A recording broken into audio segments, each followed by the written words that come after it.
उसे क्या मामूली सर्प समझा क्या? अखंड शक्तियों वाला काला नाग है वो।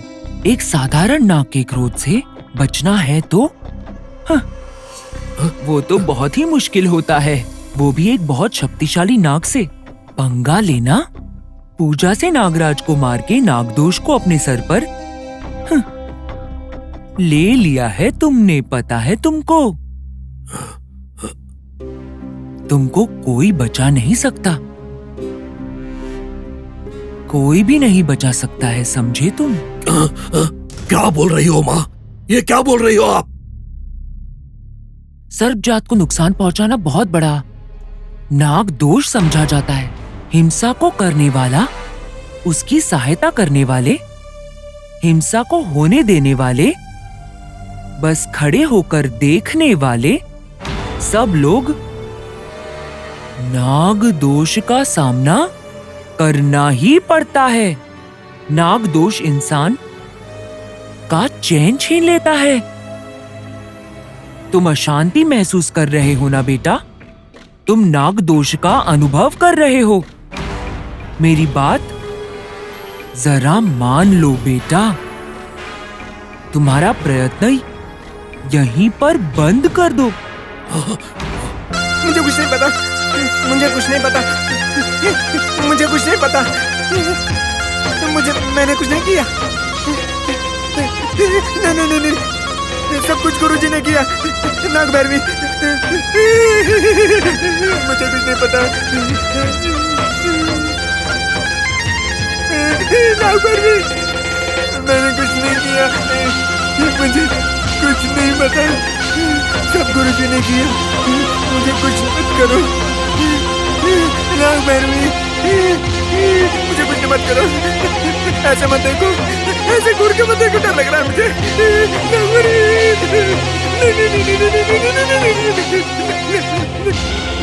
मुझे कुछ मत करो, मुझे माफ कर दो, मैंने कुछ नहीं किया। नहीं, नाग भैरवी, मुझे कुछ मत करो प्लीज, मुझे माफ कर दो। नहीं, कुछ मत करो मुझे। ऐसे हंसो मत, ऐसे हंसो मत, डर लग रहा है मुझे। नाग भैरवी, हाथ छोड़ रहा हूँ मैं, कुछ मत करो मुझे। नाग भैरवी, कुछ मत करो मुझे, माफ कर दो।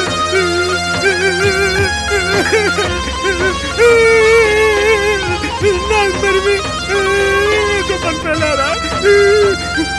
ऐसे मत देख मुझे। नाग भैरवी, माफ कर दो। नाग भैरवी,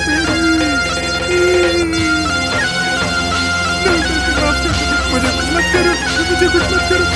मैंने कुछ नहीं किया, मेरे पास बताओ।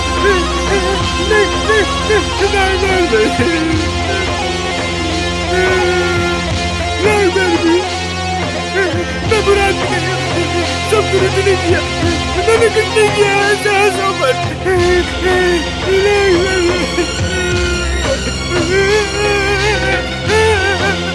नाग भैरवी, मत देखो ऐसे मुझे, कुछ मत करो मुझे। नाग भैरवी,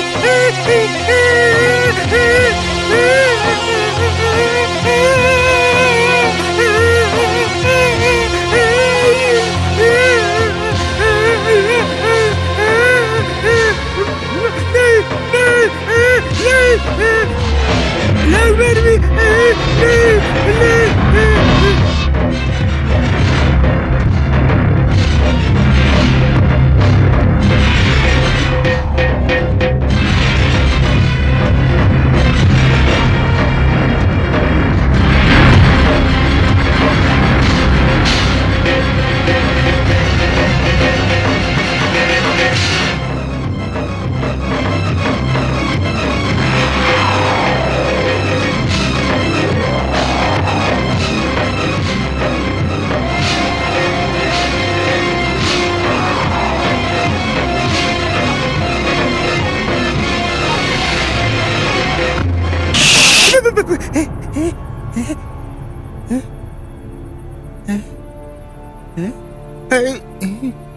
आओ, मैं जिंदा हूँ। मुझे कुछ नहीं हुआ, बुरा सपना था शायद। हाँ सपना था, हाँ सपना ही था। ऊपर भी कोई नहीं है? हाँ? हाँ?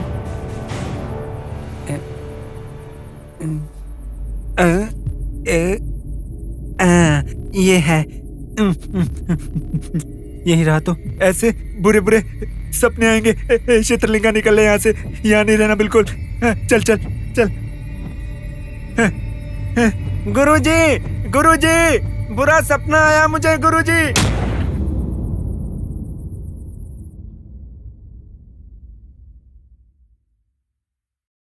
ये वाकई में बहुत खतरनाक जंगल है।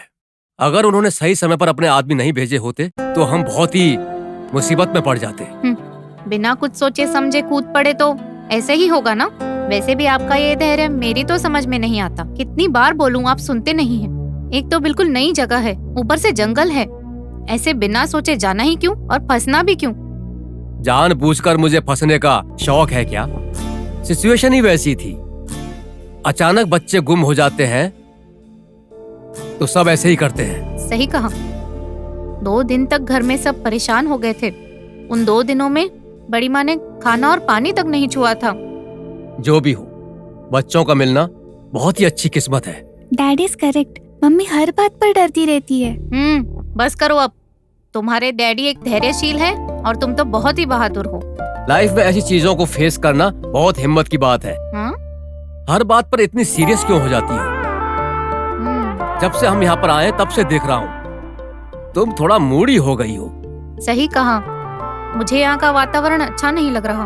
वातावरण का क्या है, हमारे शहर से बहुत ही बेहतर है। वहाँ की हवा में पोल्यूशन, वाटर पोल्यूशन, इंसानों का भी पोल्यूशन। वहाँ से तो ज्यादा पोल्यूशन यहाँ पर है। इसीलिए कब क्या हो जाएगा ये सब सोचकर घबराती रहती हूँ। बेटा हरीश, तुम जाके खेलो जाओ। Okay daddy. अब बोलो, वो पोल्यूशन क्या है? उस प्रसाद का बर्ताव बिल्कुल भी अच्छा नहीं है। बड़ी माँ की संपत्ति हड़पने के लिए वो और उसका पापा लगे हुए हैं। दिन रात दोनों इन्हीं ख्यालों में रहते हैं। जब आप लोग घर पर नहीं थे तब आके बड़ी माँ को बहुत कुछ सुना के गए। कोर्ट से लॉयर का नोटिस भी भेजा। उसकी धमकियाँ जब भी याद आती हैं मुझे तो बहुत ज्यादा डर लगता है। हाँ, अब तक जीजू यहाँ नहीं आए करके वो इस भ्रम में है कि पूरी संपत्ति उनकी है। भ्रम नहीं है, बड़ी माँ की सारी संपत्ति उस प्रसाद के नाम पर ही करने वाले हैं। उसी के आधार पर लॉयर कोर्ट से नोटिस लेकर आए थे। खुद के बेटे के होते हुए संपत्ति को प्रसाद के नाम पर लिखना ये सही नहीं है। इस गलती के लिए क्या गंवाना पड़ेगा और क्या हो जाएगा कुछ पता नहीं। मेरे पास शक्तियां हैं पर कभी मैंने उस चीज का घमंड नहीं दिखाया। जो भी शक्तियां हैं उसे गलत काम के लिए उपयोग नहीं किया था। धर्म के खिलाफ भी उपयोग नहीं किया, गलत इस्तेमाल नहीं किया। शक्तियों का दूसरों के भलों के लिए उपयोग कर दिया है मैंने, ताकि सबका भला हो। मेरी बात सुनो जरा। देखो बेटा, तू मुझसे छोटा है इसलिए कह रही हूँ। कम से कम तेरी जो प्रयत्न है वो सब रोक दे। ये क्या माँ, ये क्या बोल रही हो आप? मेरी बात को मानकर नागराज से माफी मांग के प्रार्थना करनी चाहिए। अपने दोष का प्रायश्चित करो बेटा। माँ, बंद करो आपका ये भाषण। सहायता मांगने आया हूँ और तुम ज्ञान दे रही हो। ये ज्ञान देना बंद करो। माँ होने के नाते सहायता करोगी, ऐसा मैंने सोचा था। वो नाग शक्ति कितनी भी महान क्यों ना हो, लेकिन उसको रोकने की शक्ति तुम्हारे पास है। तुम्हारी शक्तियों के बारे में मुझे पता है। मुझे बचा लो माँ। मुझे बचाओगी कि नहीं? बोलो माँ, मैं अंतिम बार पूछ रहा हूँ माँ। बोलो माँ, बोलो बोलो।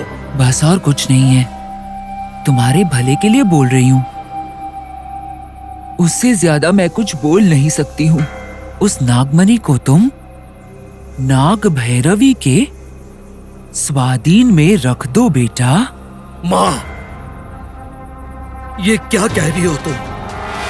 क्या नागमणि को उस नाग भैरवी के स्वाधीन कर दो? और उसके पास जाकर उससे क्षमा मांगू मैं? शाबाश, बहुत अच्छा बोली मेरी माँ। तुम मेरी माँ हो ना, तो मेरी एक बात तुम भी सुन लो। उस नागमणि को देना, मेरे लिए वो नागमणि देना असंभव है। उससे क्षमा मांगना तो उससे भी ज्यादा असंभव है। जब तक मेरे शरीर में प्राण है तब तक ये नहीं हो सकता, नहीं हो सकता ये। वैसे भी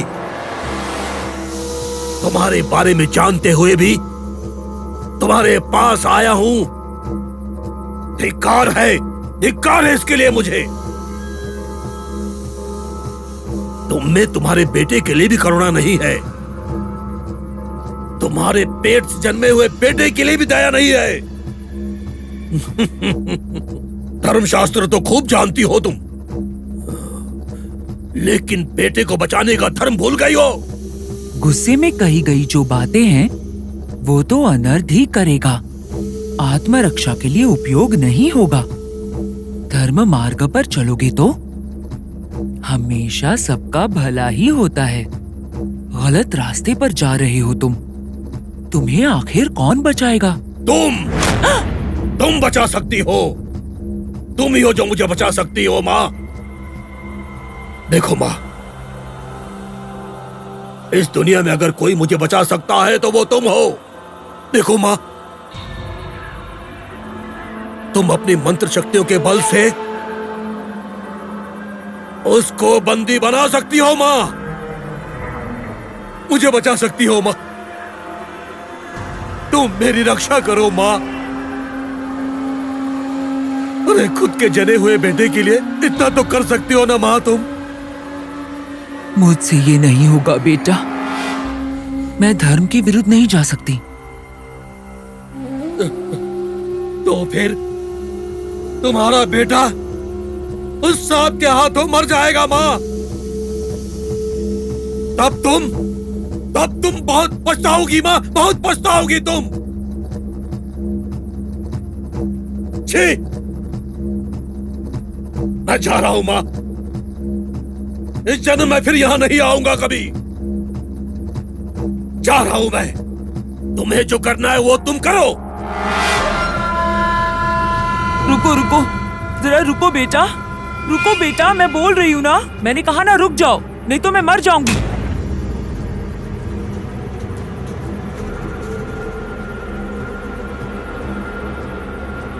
मैं तो मर जाऊंगी तुम्हारे जैसे दुष्ट आदमी को पैदा करके।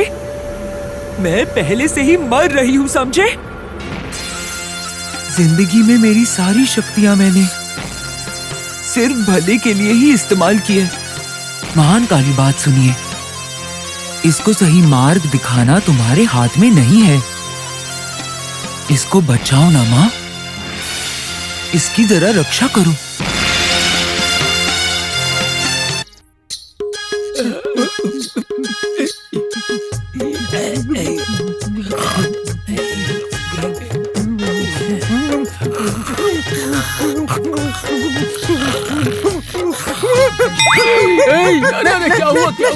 अरे क्या हुआ? बुरा सपना देखा क्या? हाँ, बुरा सपना ही है। नाग भैरवी ने मेरा पीछा करके मुझे काट के मुझे मार दिया सपने में उसने। अरे ज्यादा मत डरो, मुझे भी सपना आया था। नाग भैरवी ने मुझे डस लिया और मैं मर गया था, पर मैं मरा हूँ क्या? है? गुरुजी ने हमें ताबीज दिया है ना, नाग भैरवी कुछ नहीं कर सकती, डरो मत। हाँ, गुरुजी ने दिया है ना इस रक्षा कवच को, भरोसा नहीं है क्या? वो नाग भैरवी चाहे कुछ करे ना करे, लगता है मैं इस डर से जरूर मर जाऊंगा। डरो मत, मुझे भी मत डराओ। डर तो लगेगा ही ना, लेकिन डरने से कोई फायदा नहीं। जब तक गुरुजी नहीं आते हम माताजी से प्रार्थना करते हैं। हाँ, ऐसा ही करते हैं। माँ परमेश्वरी, अखिलांडेश्वरी, माँ परमेश्वरी, अखिलांडेश्वरी, माँ परमेश्वरी, अखिलांडेश्वरी, माँ परमेश्वरी, अखिलांडेश्वरी, माँ परमेश्वरी, अखिलांडेश्वरी, माँ परमेश्वरी।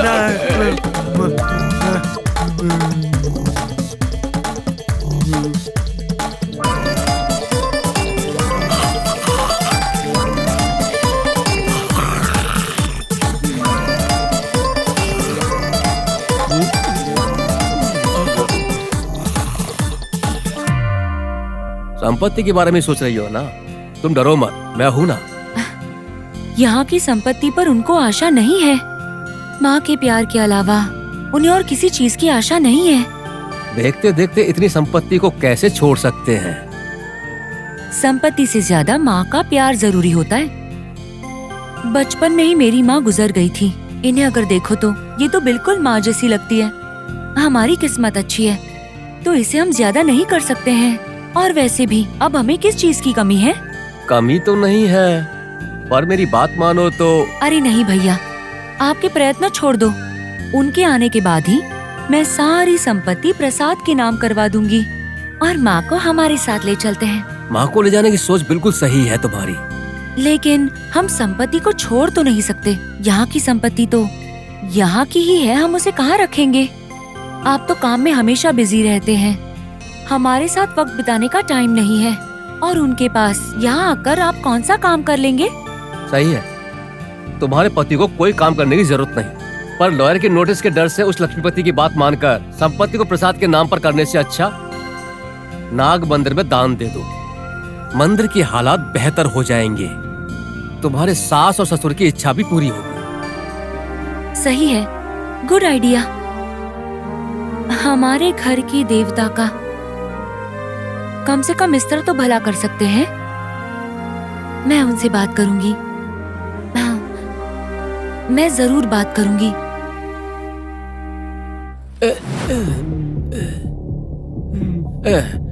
सुनो चित्रलिंगा। बोलो शंभुलिंगम। हमारे गुरुजी ने लगता है उस नाग भैरवी को जमीन में जिंदा गाड़ कर गलती की है। अब तुम्हें ऐसा क्यों लगता है? हाँ, क्यों लगता है मतलब? जब से उन्होंने ऐसा किया है, क्या हम पेट भरकर खाना खा रहे हैं? नहीं नहीं। चैन की नींद सो पा रहे हैं? नहीं, क्या? बिल्कुल नहीं। एक कदम उठा के दूसरा कदम रख पा रहे हैं क्या? इसलिए पूछ रहा हूँ। उस नाग भैरवी ने हमारे 2 आदमियों को काट कर मार दिया। पर कहाँ मार दिया था? जहाँ पर नाग भैरवी को जिंदा गाड़ दिया था वहीं पर। मैं भी वही बोल रहा हूँ। चित्रलिंगा, अब और कौन बचा है? तुम और मैं ही ना। है, हमारे पास गुरुजी का दिया हुआ ताबीज है ना। ताबीज तो है। इस ताबीज पर तुझे भरोसा नहीं, मतलब गुरुजी पर भरोसा नहीं? ऐसा कुछ नहीं है, थोड़ा बहुत तो भरोसा है? पूरा भरोसा नहीं है। मतलब अब हम क्या करेंगे? क्या करेंगे? क्या करेंगे? इस जंगल में एक डोरा नाम का आदमी है, उसे बहुत कुछ पता है। उसके पास बहुत शक्ति है। हम किसी को भी बिना बताए उसके पास चलते हैं। अगर ये बात गुरुजी को पता चल गई तो? कैसे पता चलेगा? जाएंगे तो हम दोनों ही ना, मैं तो नहीं बोलूंगा। मैं भी नहीं बोलूंगा तो। मत बोलना। हम उसके पास जाएंगे, उससे और एक तावीज बनवाएंगे। उस तावीज को गुरुजी को दिखाएंगे नहीं, हम अपने अंदर छिपा के रखेंगे। जिंदा रहे उतना ही काफी है।